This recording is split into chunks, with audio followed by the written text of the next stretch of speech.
a full time for our interesting things. And of course, today is a very controversial subject. I'm particularly glad that we are able to join for, and I'm surrounded with the three doctors. That's very, very, very nice things. I'm in good hands now. So liver, heart, whatever it is, I'm in good hands right now. I gotta go. All right, gentlemen, let's start our little topic. A little 14 minutes presentation.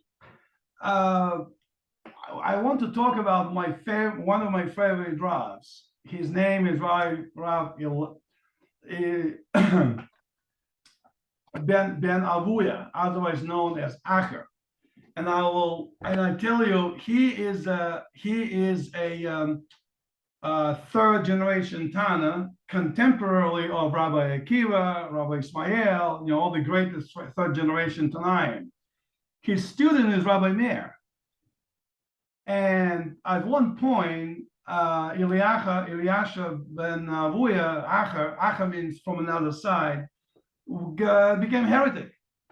And even though he became heretic, his student, Rabbi Meir, continued being his student. And it's one episode that I really like, which I think also falls into our theme of our perplexed group. And of course, one of the important themes of our group is that we might share different opinions, but we're interested in other person's opinion for our own education, and not necessarily to say how wrong another person is and how right I am. So from that standpoint, it just would take it as a kind of educational interest. So let's see what happened to Adrian. Adrian, you still there with us? I see a chair. Yeah, I'm just tidying up the floor. There's a mess here, but I'm listening. Okay, well, these British guys will never change. They want to have a peculiar, very good cleanness and everything in order. So, no, I'm no Yeki. Don't worry, I'm no Yeki. All right. So anyway, so one time, so now let me show on the screen. I share the screen, 2 pages, then we'll read it a little bit. Them. Oh, you have those pages, right? Good. You sent them, yeah. Yeah. Well, okay. Let me see where. Very good. Then I'll grab it. Okay, here it is. Where are my pages? Pictures.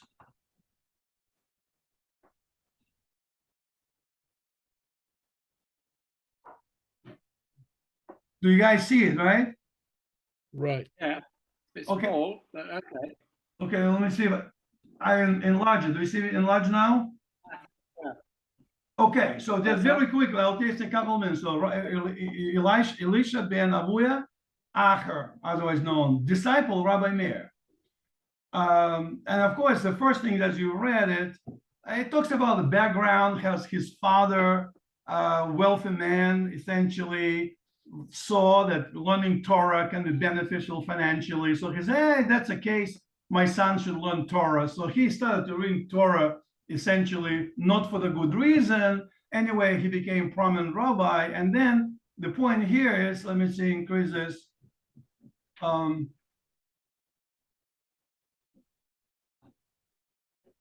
man, upper chorus, yeah? Yeah, he became, here it is, he rejected Torah. I love this episode. Let's just go through this. Here it is. You see the cursor on the thing, right? Elisha ben Avuya was one of the 4 scholars who entered the Pardes. And so he, Rabbi Akiva, that was a very famous episode when he entered Pardes, and he became heretic. And this is what he saw. They were in the valley of Genosar. And Genosar, of course, you know what Genosar is in Israel. It's north of Kinneret a little bit, near Tiberias. It's a famous Genosar wine. And so he sees, and of course, there's a mitzvah in Shulchan Aruch, in the Torah, the mitzvah, when you come across the bird's nest, you can take the young, but you have to chase the mother bird away first. And of course, this teaches us compassion, that we have to be kind to everybody, including animals. Reuben, you still with us? Or you will lost Yeah, your I'm picture? here. I'm here. I'm listening. No. We're Reuben Wolf now. Oh, I don't know about him. Reuben? We see a picture, Reuben, but we don't see a picture. It's just like a black screen. Hello?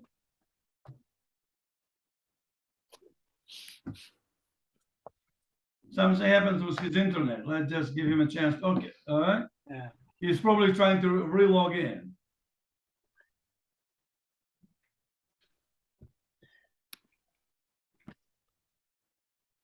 We have technical challenges today.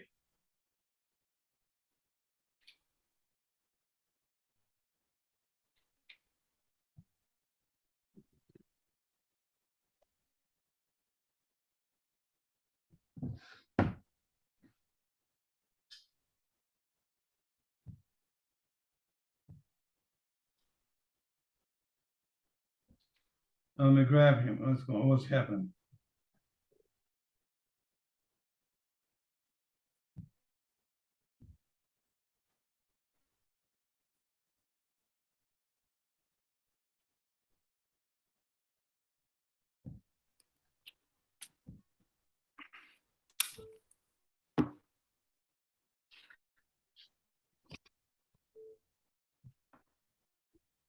Rob, are you coming back in? I'm trying. It says connecting, but I have my internet here is kind of crappy.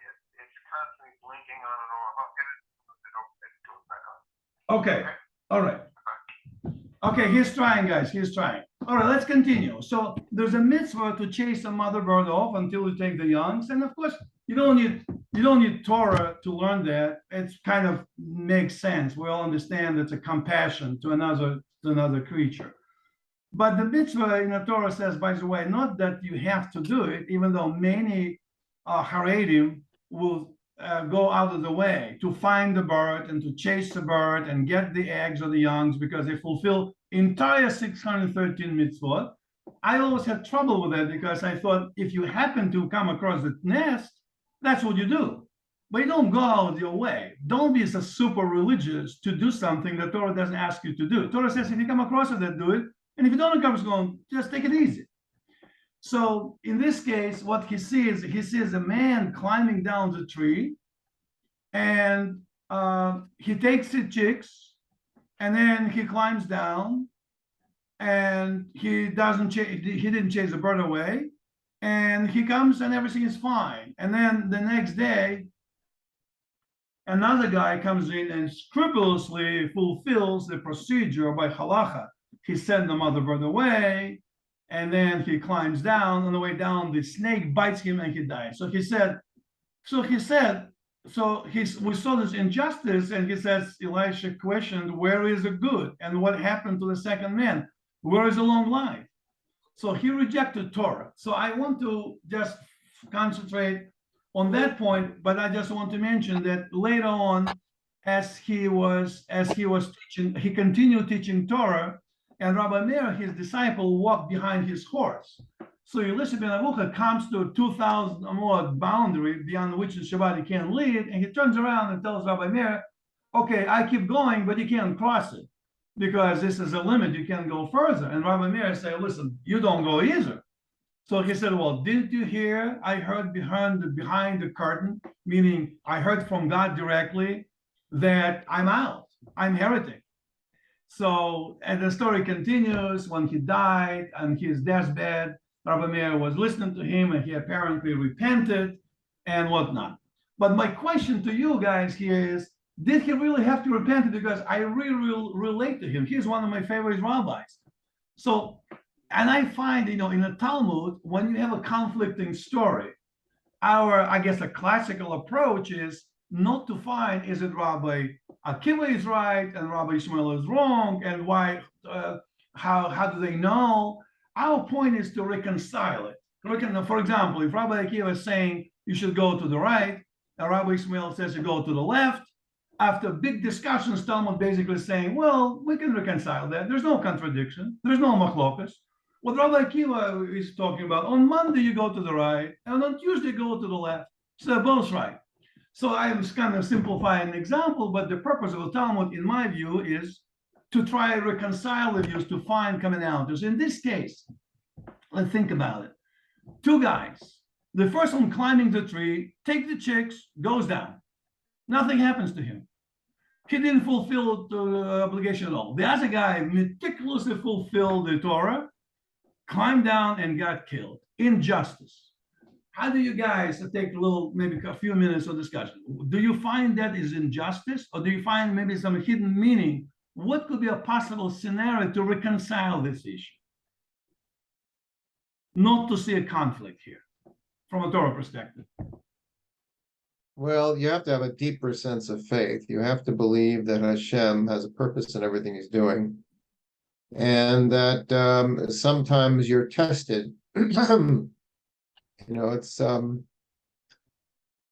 Hashem, I think wants us to know that the Torah is not like, a magic box. You press the buttons and your lollipop pops out. So Reuben, who was being tested in this case?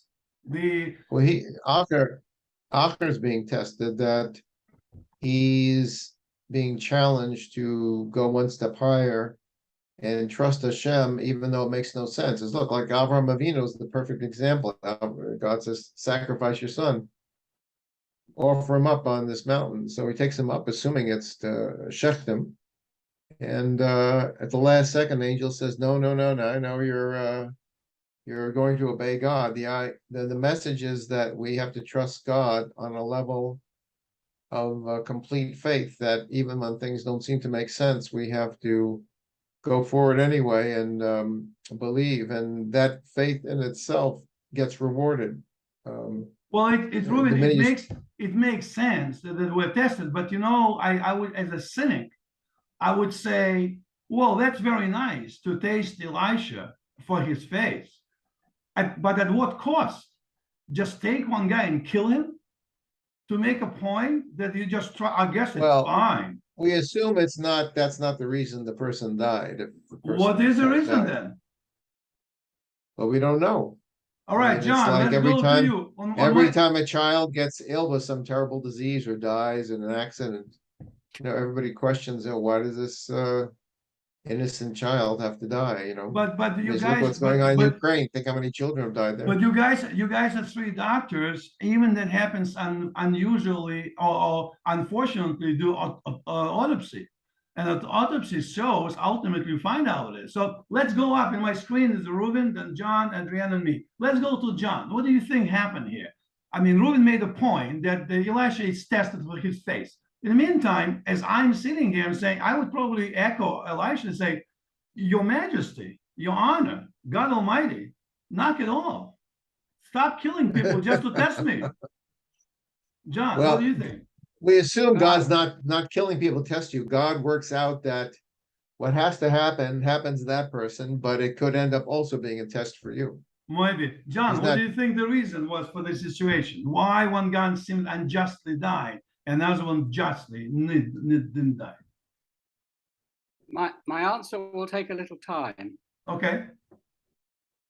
You know that Einstein was fond of what were called Gedanken experiments, thought experiments. Not experiments that were carried out in real life, but experiments that he devised in his mind to test the theories of physics. And his colleagues and opponents in the theories, such as Niels Bohr, would work out whether his Gedanken experiment was true or false based on theoretical principles. And these stories seem to me to fall in the Gedanken experiment class. They are philosophical examples to test the boundaries of religious belief. In other words, I don't think these events happened. I think this is the philosophical rabbis saying, what if A, what if B? And clearly they found it very difficult to distinguish between carrying out an action according to Halacha, and carrying out a similar action, but not according to Halacha. And they were trying to point out that it's actually a very difficult and deep philosophical problem.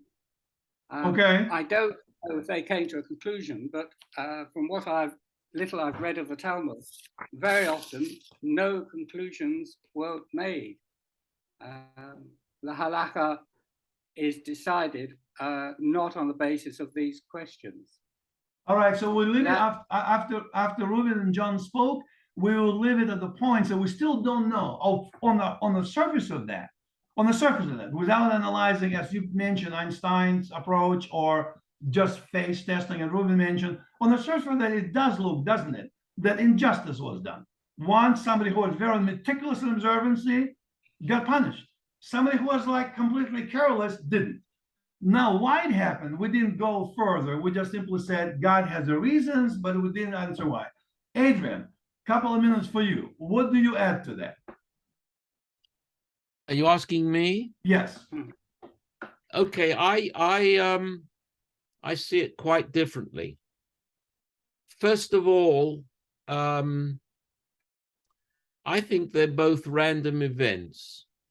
And I think there's a typical religious cop-out where can't understand a certain event, they come up with oh, well, this is too deep for us. God has his reasons and we must just trust him. I don't buy that at all, because, that the premise is that there is a God who is expecting things of us. I don't know how the universe was created, and I'm quite willing to believe that there's some divine force doing it, but I can't take the next step and say that divine force has expectations of me and I must, do things. And so when something really tragic happens, in this case, it's just one man getting bitten by a snake. But when you have, in Thailand, this Meshuggah murders 20, 30 something children, or when you have a Holocaust or whatever else is happening, you say, well, on the surface of it, it doesn't seem like this is a very godly thing to do. So God must have reasons which we don't understand, and they're too deep. We must just trust him. I don't buy that at all, because, as far as I'm concerned, the Torah is a wonderful, wonderful book, but it's a book written by people hundreds of years after the events. The contradictions in it are simply because there are no good proofreaders around. And I don't buy, Reuven's explanation. Now, I know and I understand that sort of principles guide people's lives, religious people. I think the premise is false. I think the first man got the eggs and got away with it, and the second man didn't look to see what was on the ground. There was a snake there, and he spent too much time shooing away the bird and gave the snake a chance to bite him. It's as simple as that. There's no deep divine meaning to it. Okay. I understand why this premise, this delusion, this absolute conviction that Torah is right and Halacha is right. I understand how it's galvanized our people over centuries, and I respect that. But for me, it's a false premise. Very good, Adrian. I tell you, gentlemen, I love my answer. I'll tell you my take on it, and my take before I start is exactly what three of you said. If I take all three of you said, even though it seemed to be Adrian and Reuven were kind of an opposite poles a little bit, John was kind of spanning the middle ground, kind of uniting them in a way. But this is what I always say, guys. I only express now. I have to express my own view, my own feelings, and it might not be right, might be wrong, but just the way I feel. Torah, in my view, God. First of all, Elisha didn't lose faith in God. He just felt that God is not just. He started to work. God, to him, God is a big man, important man, and he continued studying and teaching Rabbi Meir many years after that. He didn't denounce God. He just started to question, is it right? I tell you, many times in my life, I was in a situation that not that I denounce God, but I also question, well, why is it happening? Is that right? I think it's a human nature to question. That's what makes us non-dogmatists. When we don't take something and unquestionably accept it, we question it. So when I read the story, this is what I'll do. I'll take a step down from what you guys took in philosophical level. I take it a little bit step down. First of all, this event happened in Genosar. Genosar is rather populated area north of Kinneret.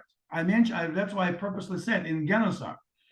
When Torah writes this episode, the Torah, in my view, is a very humanistic document. And whether it's written by man, by God, or just fell from the sky, it's still a very nice book, and we all agree, regardless into divinity aspect of that we're assigned to it or not. It's a very nice document.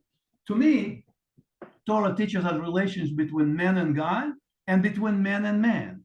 And the relation between man and man is one of the fundamental reasons Torah exists, whether people wrote it or God wrote it.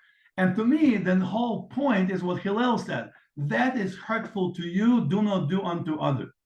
That is what a fundamental Torah to me.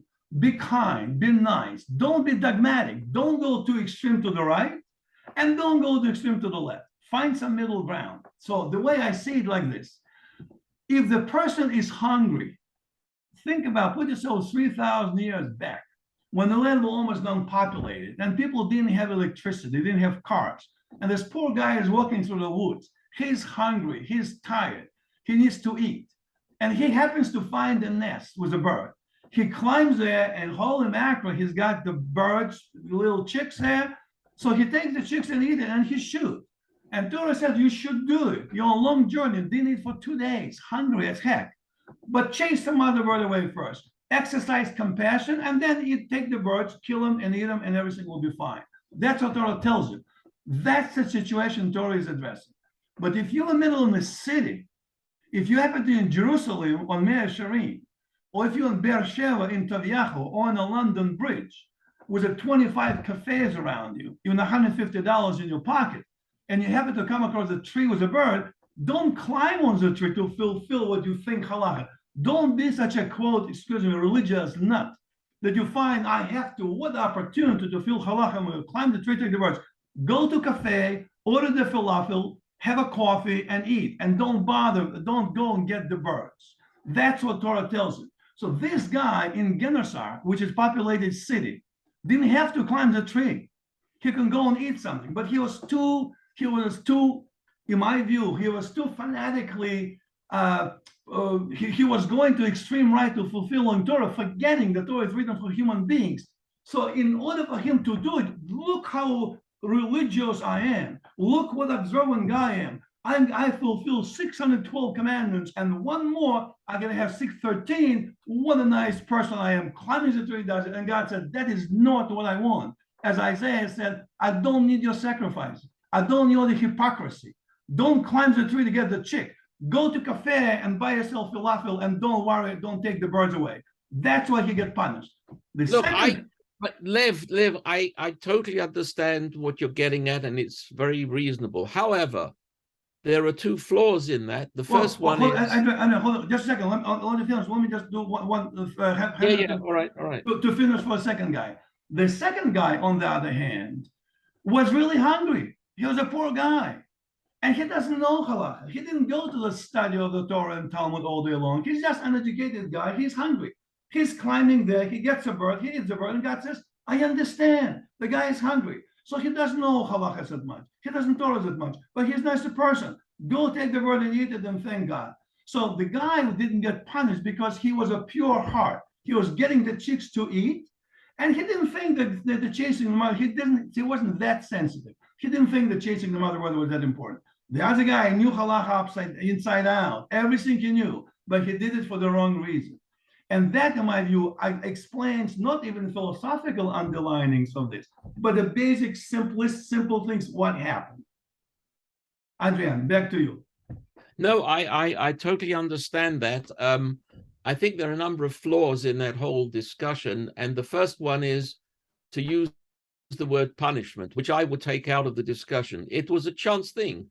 one of them didn't look and see what was around and was bitten by a snake. Number two, shooing the bird away is a false humanism, because when the bird comes back, that assumes that the bird doesn't remember that she had chicks in the nest, and that is not true. They remember.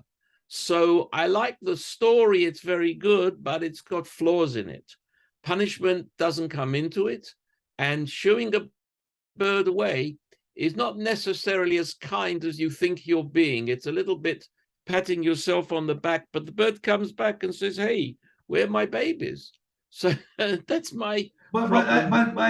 But don't you think, we don't know how the birds feel, but don't you think that if the bird doesn't see immediately taking the chicks away, it's not as hurtful as it is, even though, yeah, she will still be hurt, but not as bad if they took it literally from her?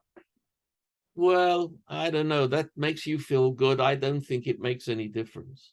Well, maybe human beings not like that, but I would imagine Hatzvah Chalila, if somebody, I mean, that's not a good comparison again, but when the Nazis in the concentration camp will kill the child in front of the mom, I think the trauma is both horrific, but a lot more horrific if the mother was away and the child get killed, and 3 days later the mother learned her child was killed. That will be a shock, but not as much as he witnesses him being murdered.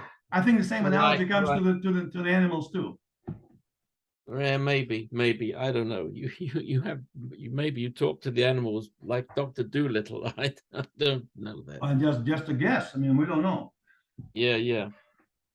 Go ahead, John. I think stories are worthwhile, but it depends how deeply you want to analyze things. Yeah, John. I think the point of the story is not what benefits the bird, but what effect does this kind of behavior have on the human being? Has to think about it.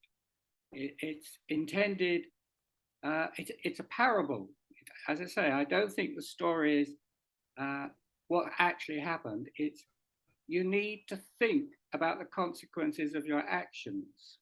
You need to consider the other living organisms on the planet.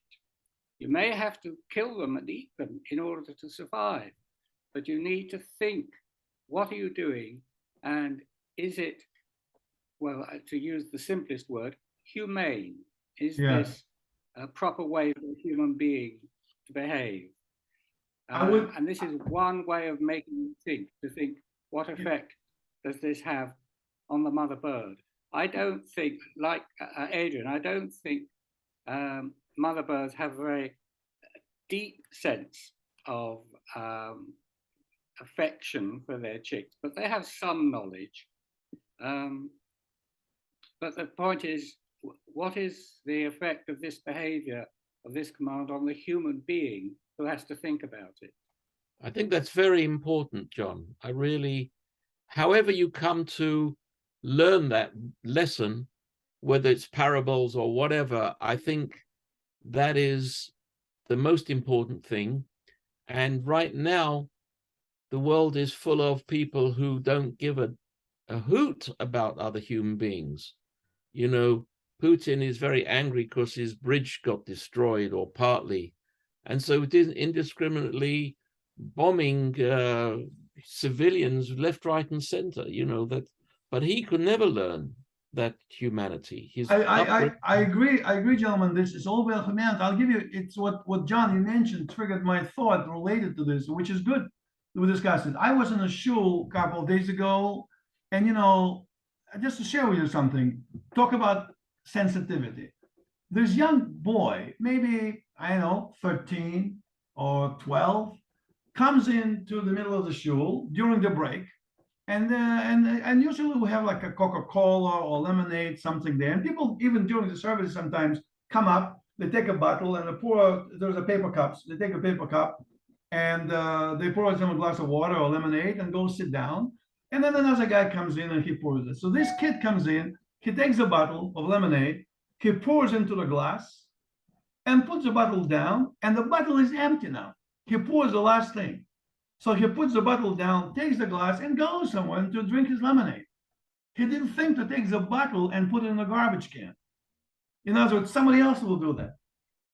So to me, it struck me as a small but telling example of how, and nobody in a shul mentioned, hey, listen, Chaim, Bobby, whatever his name, take a bottle, put it in the garbage. What is he going to do it for you? So this is a thing from a young age. We think about what is it for me? I'm thirsty, I want to drink. But what happens afterwards, somebody else will clean it up.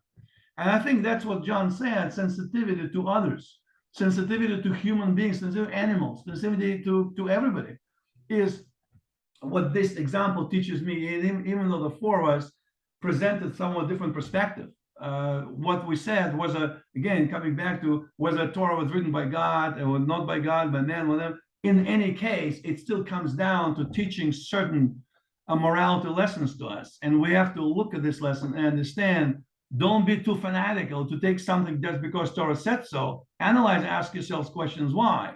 I'd go do another extreme to saying, I don't care, nobody's watching me, I just do whatever I want. Both extremes could be problematic. You have to kind of put yourself in the middle and understand at every given time what God or humanity or cosmos, whatever you call it, what does that something be more than me? I'm not the center in the world. What does something else, maybe other people would like me to do? Be sensitive to surroundings around you. You know, it's an interesting observation that the Torah is the basis of Western values. You know, it's obviously been added to over the years. Other people have values. There've been all sorts of, but there's no question that the values that the Torah embodies are the basis for Western values, sort of civilization. They call it Judeo-Christian, whatever. What intrigues me is the world also consists of Eastern, which is Eastern people, Eastern religions who didn't know the Torah. So where do their values come from? I think these are basic human values that we all should know and all would feel. I think whether you're an Indian or Japanese or whatever. But it's interesting that from the Western perspective, the Torah embodies them and lays them out and people follow it. From the Eastern perspective, and I don't know enough about it, but there are other, presumably, books of values which are comparable, because these are the sort of things that good human beings think is the way we should behave. So I'm sort of fascinated by how two different perspectives, East and West. The Western is based on the Jewish original propositions. The East, I don't know enough about it, but they are presumably comparable people saying good things about how we should behave. I think also, Adrian, I look at it from all people in the world have a point. And we have to be very careful, because to say our religion is better than somebody else's religion. I remember my wife's father used to say, listen, I'm Jewish, I have a Torah. And other people have something else. When Mashiach comes, he'll tell me what to do. In the meantime, I'll do what I'm told. And let Chinese and British and Norwegians and Russians worry about what they have to do. So respect other people. And when I think about it, I also didn't learn as much about Eastern, like Adrian mentioned, but they have wonderful Hindus and the Chinese Confucians. They have a wonderful perception of the universe, how it's all integral, how it's all interacting. And maybe whether they see it as one deity or two or 20, fundamental morality is still there. They want to understand what's it all about. Am I the center of the world or something else more than me? So when a person questions, am I the final decision point or something more than me? That brings in humility for the person to say, as much as I know, I really don't know everything. Somebody or something might know more. But you know, the most important question is, who has the better food? Chicken soup, nothing beats that, as far as I'm concerned. I mean, really, Well, I mean, you know, if I wasn't Jewish, I'd have to be Italian. Pizza? No, much more than that. Spaghetti? Or Thai. really, most of Or the problems start where they disagree, not where they agree. I mean, you can't have a Muslim custom of cutting off a baby girl's clitoris, and we're not going to say that's okay. It's just, you can't always reconcile everything, and sometimes you have to say, no, we have better values. Yeah, but we cut come off to it, baby shouldn't boys' foreskin. Who knows if we? Yeah, that's but it doesn't affect their sex life, doesn't well, affect their you know, future, their there's a lot experience of life. argument. I I personally tell think you, it's- I have It, to. it I have to- reduces the risk of getting HIV by 50%, that we know, oh no, based no, I on know. African studies. I, Yeah, no, I'm happy. I have to agree with both Reuven and Adrian on this because I hear many times, well, usually the Hillani, non-religious people, and I have a point. I don't agree with them, but I have a point. They say this is barbaric custom, guys, circumcision. What is it?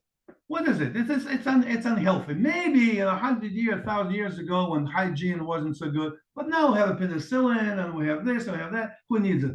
So it's very difficult to argue that. You can say, listen, God commanded us, if I'm a religious person, God commanded me to do it, and I give you whole philosophical reasons why. But you can say, well, it's nice to live, but okay, get real. It's not the same as it was 500 years ago in Poland when it was dirty and they have hygiene. So you have to respect even delusions or conclusions or semi-delusions. We all have that. We all have partially our own ideas and biases. Aaron, speak for yourself. And I speak. I used to say, my wife used to joke to tell me that, and I used to say, this is my opinion, and I'm fully sharing it with myself. Well, it's like Mark Twain said, we like a man to come right out and say what he thinks when he agrees with us. But don't you think, guys, like this, think about it. These discussions we're having right now, what a spectrum of personality we have, a spectrum of views, and yet how we come together and lovingly and respectfully, and we analyze it without pulling the gun and killing each other. Wouldn't it be wonderful if the whole humanity comes to the same point? Just bring the point and can say, you believe in that? Okay, wonderful. I used to say, just very quickly, we have like 2.5 minutes. I used to say, I don't like to go to politics because you know me. Politics we don't discuss. But I would say one time when the elections in the US were, and my kids, of course, my kids will say, who are you gonna vote? I said, this and that. But which candidate likes the best? I said, Bernie Sanders. They say, Bernie Sanders? You left, extreme right, and you like Bernie Sanders, complete left Democrat that you don't like him at all? I said, listen, I like his idea about medical care for everybody. It's a good idea. Free education, it's a great idea. I think that's how humanity should act. He said, I said, if Bernie Sanders came for dinner, he'll be a welcome guest. I would love to be friends with him. He's a fun guy. I would like to talk to him. And then they say, but do I agree with him? I said, not at all, not a single thing. My beliefs are 180 degrees with his. I'll never vote for him. But it doesn't mean I don't like him. I like him, and what he thinks, it comes from his heart. So I respect him for that. So you can respect the person, understand his view, without necessarily agreeing. Except for Trump, of course. Now we're gonna get you started to do that, Dan. No. I just, that's one word. I don't need to say anymore. But gentlemen, for the next time, guys, a minute left. Reuven, are you gonna work on the presentations on Revive Your Rebbe, maybe? I don't know if you have time.